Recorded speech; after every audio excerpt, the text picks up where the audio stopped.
अच्छा, ये जी beacon light school है। यहाँ पे पीपल्स पार्टी के लोगों ने हम पर हमला किया, मेरे कपड़े फाड़ दिए, मेरा मोबाइल छीन लिया।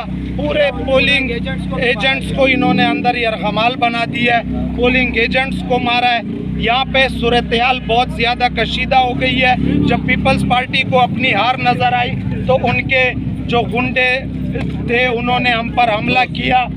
इधर उधर से जो लोग आए हुए थे उन्होंने मेरा मोबाइल छीन लिया है, मेरे कपड़े फाड़े, हमारे लोगों को मारा है। एमएनए शाहिदा रहमानी के पास जो गार्ड्स हैं वो थे, हमारे वोटर्स को बंदूक से मारा।